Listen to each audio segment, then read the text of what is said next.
One Piece is a goofy pirate comic, except for the parts where it isn't. These ones, look at them, these are the parts. Some of the most messed up things that I think I've seen in manga in general come directly from One Piece. And there's a number of characters that, when you truly dive into them, have extremely disturbing backstories. To be clear, every character in One Piece with a backstory worth telling does have a sad past. Lots of death and feelings and crying so hard that your nose is leaking, that sort of stuff. But some characters go a step further. They go beyond sad and well into the realm of disturbing. The way I find disturbing in this context is tragedy, but with a twist. A twist often inflicted by unusual cruelty, whether it be inflicted by a person or just by a situation. And we're not going to go with the easy options either, e.g. your Namis, your Sanjis, and your Lawses. We know those stories very well. Mother death, mother murder, and well, mother murder again, except this one comes with a bonus of hiding in a pile of corpses to escape a genocide, which is, admittedly, it's pretty messed up. But these stories aren't even close to the depths of disturbing that we will be exploring here today, because the darkest stories simply cannot exist in the spotlight that a main character inhabits. So we're going to go backstage, where we immediately encounter one Boa Hancock and her two sisters, who were former world noble slaves with one shocking detail in their past that most people overlook. To be fair to everyone else, all former slaves have a pretty messed up past, but even amongst that group, the Boa sisters are unique. The earliest visual we have of Boa Hancock is in Chapter 0, and she's somewhere between 7 to 8 age units in total, telling her sisters that you need to be really strong to be a pirate, very much mimicking Luffy's attitude towards piracy at age 7. And so the Boa sisters go on to become pirates at a very young age. However, when Hancock was 12, the three of them were abducted at sea and sold into slavery. And not just under any old slavery, but slavery specific to the world nobles. Again, all slavery is abhorrent, but there is one particular type that you absolutely do not want, and it's this one. The three sisters were stripped, chained, and violently branded with the hoof mark of the world nobles, and Boa Hancock describes her experience as follows. The first man I ever saw instilled an undying fear in me. It was all so terrible. I knew nothing but despair. I used to pray for death. Hence the hatred of men, because you'd probably hate men as well if the first one you saw was a world noble. At some stage, Hancock and her sisters were force-fed devil fruits purely for the entertainment of said world nobles, and most people know from here that Fisher Tiger did eventually save the sisters, but what most people neglect and or outright forget is that this event occurred 4 years later.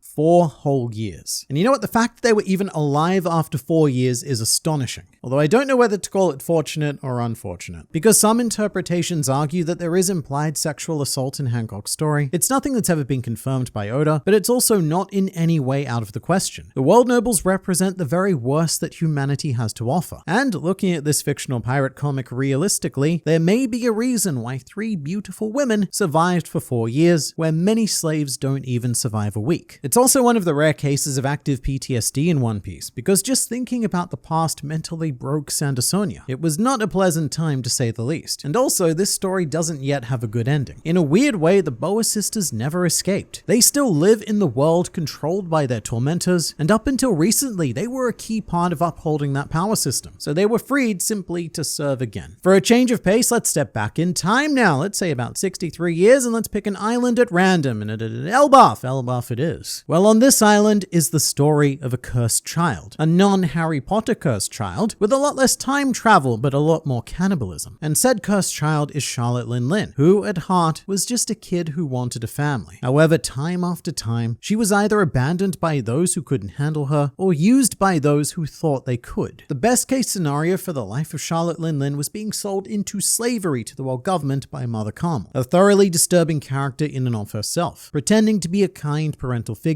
earning the trust of children just to sell them off as produce. And it was also oddly appropriate that this institution was called the Sheep's House, because Lin was about to turn this into Silence of the Lambs. On her 6th birthday, Lin experienced the happiest moment of her life, followed immediately by the most heartbreaking, as all of her friends had gathered to celebrate Lin's birthday, and then in the blink of an eye, they all vanished. And some people to this day do not understand what happened in this moment. And I think that's fair enough, because the truth is so dark that you could never put it to page in a shonen manga. Lin lost herself in pure gluttony, devouring the food food so voraciously that she didn't stop after it was done and consumed all of her friends as well as Mother Carmel, and also assorted parts of tables and chairs, which I guess is a nice textural complement to the human flesh. And complementary contrast is an essential part of any fine cuisine. This is also how we know that if you literally eat a devil fruit user, you inherit their ability, because all of a sudden, Linlin ended up with the Sorosoro no Mi powers previously held by Mother Carmel. And to this day, Linlin doesn't know what happened to them. It's quite tragic, really. She thinks that everyone just abandoned her like everyone else, which is what led Charlotte Linlin to become Big Mom. That and Streisand, who eats meat logs, and surprisingly, that is not a euphemism. He literally did the thing it is that I said. But Big Mom would dedicate her life to fulfilling her dream of having a family that could not abandon her, which was enforced primarily by fear. Why fear? Because fear is the only emotion she seems to be capable of eliciting from people. And no matter what evil she commits, I will always view her as a very tragic character. For a much less sympathetic and much more intentionally twisted character, here is Dr. Hogback, a character that the fanbase has a tendency to forget about, and I don't blame them because his story is downright sickening. And you know what? In retrospect, the warning signs were certainly there because we do have a picture of Hogback as a child, and he looks like a stock standard sociopathic Romulan. You know how in all of the serial killer documentaries, people are always like, what?